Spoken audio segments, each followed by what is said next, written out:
Hello class eighth, कैसे हैं आप? अच्छे हैं।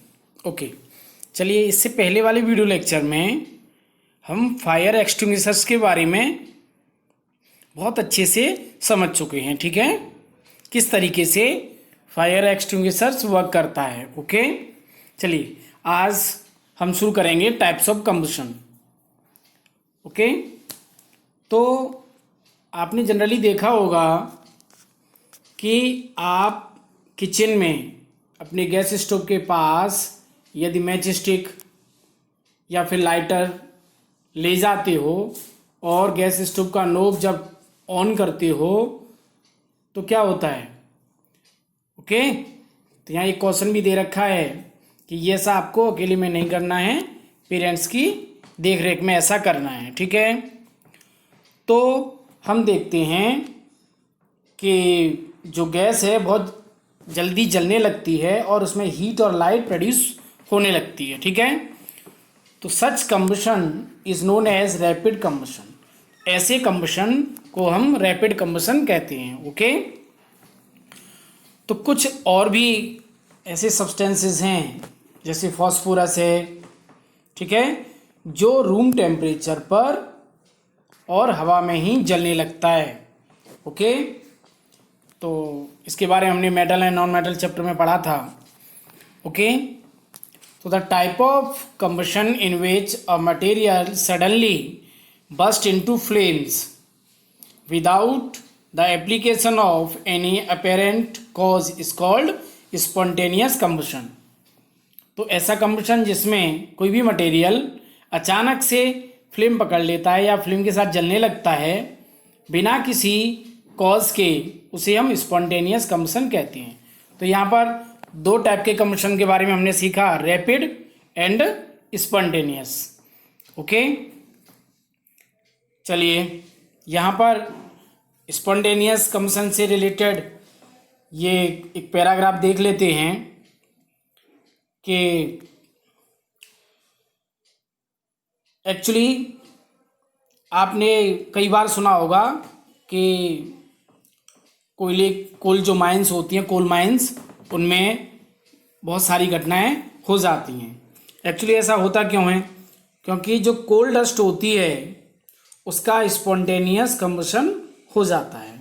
ठीक है, और कोल माइंस में डिजास्टर्स फायर्स, आग लग जाती है। ठीक है, ऐसे ही आपने देखा होगा कि फॉरेस्ट फायर, जंगल में आग लगती है, तो वो भी स्पॉन्टेनियस कंबशन का एक एग्जाम्पल है। तो कभी कभी सन की हीट की वजह से ऐसा होता है। ठीक है, और कभी कभी ह्यूमन बींग्स की केयरलेसनेस के वजह से भी ऐसा होता है। ठीक है, तो एक्चुअली कभी कभी ऐसा होता है जंगलों में जो आग लगा दी जाती है और उसके बाद उसे पूरी तरीके से नहीं बुझाया जाता है, और जब लोग पिकनिक या विजिट पे जाते हैं तो धीरे धीरे वही और फॉरेस्ट फायर का रूप ले लेती है। ठीक है, चलिए, तो we generally have fireworks on festival days. हमने देखा होगा कि एक्चुअली हम लोग त्योहारों पर और पटाखे वगैरह चलाते हैं। ठीक है, तो जैसे ही उनमें हम आग लगाते हैं क्या होता है, उसमें हीट निकलती है, लाइट निकलती है और साउंड, आवाज़ भी आती है, लाइट भी होती है और हीट भी होती है। ठीक है, और बहुत सारी गैस भी निकलती है। ठीक है, तो ऐसी रिएक्शन क्या कहलाती है? Explosion. Explosion can also take place if pressure is applied on the crackers. यदि प्रेशर भी डाला जाता है तो भी क्रैकर्स में एक्सप्लोजन हो जाता है। आपने देखा होगा कि कुछ ऐसे क्रैकर्स भी आते हैं जिन पर प्रेशर डालने से और उनमें एक्सप्लोजन हो जाता है। ठीक है, चलिए, now we will study about flame. What is flame? तो आपने देखा होगा एलपीजी फ्लेम देखी होगी। ठीक है, और आपने उसका कलर भी देखा होगा। तो कलर उसका कैसा होता है? ब्लू कलर, है ना? ठीक है, या आपने 7th क्लास में मैग्नीशियम रिबन जलाई होगी। ठीक है, तो यहाँ ये टेबल है 6.2, यहाँ पर कुछ मटेरियल्स दे रखे हैं और उनके साथ उनको जलाने पर वो फ्लेम के साथ जलते हैं या फ्लेम के साथ नहीं जलते हैं, ये आपको बताना है। कैंडल है, उसे जलाओगे तो फ्लेम निकलेगी। मैग्नीशियम है, फ्लेम निकलेगी। कैम्फर कपूर, इसमें भी फ्लेम निकलेगी। केरोसिन स्टोव, इसमें भी निकलती है, लेकिन चारकोल में फ्लेम नहीं निकलती। ठीक है, यहाँ पर कुछ डायग्राम भी दे रखे हैं, तो उनमें देखोगे ये कैंडल है विद फ्लेम, लेकिन यहाँ येलो फ्लेम है। और ये किचन स्टोव है जो कि ब्लू फ्लेम के साथ जल रही है। ठीक है, यहाँ पर भी आप देखोगे कि ये केरोसिन लैंप है, ये कैंडल है और ये वंसन बर्नर है। ठीक है, तो ये भी फ्लेम के साथ जलते हैं। ठीक है, तो अब हम फ्लेम की स्ट्रक्चर के बारे में बात करेंगे। तो उससे पहले एक एक्टिविटी देख लेते हैं। ठीक है, तो एक कैंडल को जला लो।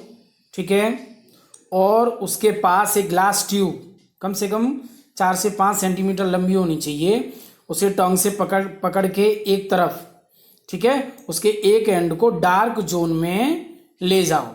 ठीक है, जो फ्लिक नहीं कर रही हो, कैंडल की जो फ्लेम है वो फ्लिक नहीं कर रही हो, वहाँ पे ले जाओ। ठीक है, दूसरे एंड पर मैच स्टिक रखोगे तो आप देखोगे कि मैच स्टिक में आग लग जाती है। ठीक है, तो ऐसा क्यों होता है? ओके, देखिए आप डायग्राम से देख सकते हैं कि यहाँ पर ये ग्लास ट्यूब है और एक एंड को हमने यहाँ पर डार्क जोन में रखा हुआ है और दूसरी तरफ हम यहाँ मैच स्टिक ले जाते हैं तो वो जल जाती है। ठीक है, तो the substance which vaporise during burning give flames. तो देखिए ऐसे सब्सटेंसेस जो बर्न करने पर वेपराइज हो जाते हैं वो हमेशा फ्लेम देते हैं। ओके, ये याद रखिए, बहुत इंपॉर्टेंट है। यहाँ से the substances which vaporise during burning gives flame. What is reason of flame? तो this is the reason of flame. Okay, जैसे कैरोसिन ऑयल है, मॉल्टन वैक्स है। ठीक है, rise through the wick and are vaporised during burning and form flames. Okay, तो ये Wick जो धागा होता है ना जिसमें जो जलता है, उसमें ये वेपराइज होने लगते हैं और फ्लेम निकलती है। ठीक है, लेकिन जैसे चारकोल है ना, तो वो फ्लेम के साथ वो वेपराइज नहीं होता, तो इसमें से फ्लेम नहीं निकलती। ठीक है, तो in activity 6.5 could the vapours of wax coming out of the glass tube be the cause of the flame produced. तो क्या जो फ्लेम प्रोड्यूस हो रही है वो ग्लास ट्यूब से जो वैक्स की वेपराइजेशन होने की वजह से हो रहा है शायद। ओके, चलिए यहाँ पर एक और